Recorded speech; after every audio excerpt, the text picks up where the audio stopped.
Assalamualaikum warahmatullahi wabarakatuh. Hai teman-teman, perkenalkan nama saya Nurwajiha Indriani Hasri dengan nomor NIM 20156122016. Baik, pada hari ini kita akan membahas tentang kesetaraan gender dalam hukum perlindungan perempuan dan anak. Mungkin kita sering mendengar istilah itu, tapi apa sih sebenarnya kesetaraan gender itu? Dan bagaimana hukum di Indonesia melindungi perempuan dan anak dalam ketidakadilan berbasis gender? Perlu diketahui bahwa kesetaraan gender bukan berarti menyamakan laki-laki dan perempuan secara fisik ataupun biologis, melainkan bahwa semua orang memiliki hak, kesempatan, dan perlindungan hukum yang sama tanpa adanya diskriminasi. Namun di dalam praktiknya masih banyak yang terjadi, terutama dalam hukum perlindungan perempuan dan anak. Untuk itu, mari kita bahas lebih lanjut. Nah, yang pertama, apa sih itu peran gender?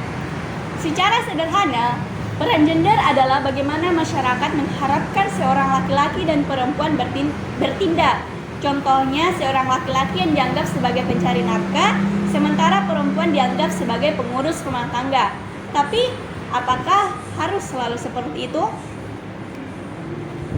Nah, di dalam dunia modern, peran gender mulai berubah, di mana perempuan kini memiliki lebih banyak kesempatan dalam bidang pendidikan, ekonomi, maupun politik. Begitupun dengan laki-laki yang semakin aktif dalam pengasuhan anak dan pekerjaan yang domestik. Nah, di dalam hukum ada beberapa undang-undang yang dibuat untuk melindungi perempuan. Seperti yang pertama, Peraturan Menteri Pemberdayaan Perempuan dan Perlindungan Anak Nomor 6 Tahun 2023 yang mengatur tentang kesetaraan gender dalam hukum. Dan yang kedua, Undang-Undang Nomor 23 Tahun 2004 tentang penghapusan kekerasan dalam rumah tangga. Nah, Undang-Undang PKDRT ini merupakan undang-undang yang melindungi perempuan dari kekerasan yang domestik. Dan yang ketiga, Undang-Undang Nomor 12 Tahun 2022 tentang tindak pidana kekerasan seksual. TPKS ini memberikan perlindungan bagi korban pelecehan dan kekerasan seksual. Nah, di dalam gender pun ada beberapa bentuk-bentuk ketidakadilan gender. Yang pertama, marginalisasi, di mana perempuan sering mendapatkan upah yang kecil dibanding laki-laki, padahal pekerjaannya yang setara. Dan yang kedua, subordinasi, di mana perempuan yang tidak menikah atau tidak memiliki seorang anak dianggap lebih rendah secara sosial, sehingga ada alasan untuk poligami. Dan yang ketiga, stereotip, di mana perempuan itu identik dengan sumur, kasur, masak-masak, dapur, dalam artian sekedar ibu rumah tangga, dan dianggap sebagai pengangguran. Dan yang keempat, double burden, yang dimana beban pekerjaan di rumah tidak berkurang dengan adanya pekerjaan publik. Seperti perempuan yang memiliki pekerjaan publik juga dibebankan dengan pekerjaan yang ada di rumah. Dan yang kelima, violence atau kekerasan fisik maupun non fisik.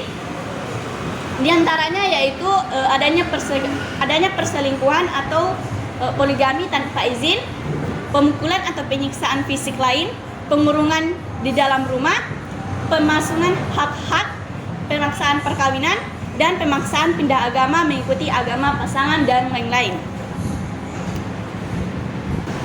Dari beberapa penjelasan yang saya sampaikan tadi, saya bisa tarik suatu kesimpulan bahwa kesetaraan gender merupakan suatu perlakuan adil terhadap perempuan dan laki-laki. Perbedaan biologis tidak bisa dijadikan dasar untuk terjadinya diskriminasi mengenai hak sosial, budaya, hukum, dan politik terhadap satu jenis kelamin yang tertentu. Dengan keadilan gender, bukan berarti tidak ada pembakuan peran, beban ganda, subordinasi, marginalisasi, dan kekerasan terhadap perempuan maupun laki-laki. Kesetaraan gender juga bukan hanya tentang perempuan, tetapi tentang keseimbangan hak dan tanggung jawab bagi kita semua. Dengan memahami hukum perlindungan perempuan dan anak, kita bisa menjadi bagian dari perubahan untuk menciptakan masyarakat yang lebih adil dan setara. Untuk itu, mari kita bersama-sama mendukung kesetaraan gender. Ya, itulah tadi video penjelasan terkait kesetaraan gender dalam hukum perlindungan perempuan dan anak. Semoga dengan adanya video ini bermanfaat bagi kita semua. Sekian dan terima kasih. Wassalamualaikum warahmatullahi wabarakatuh.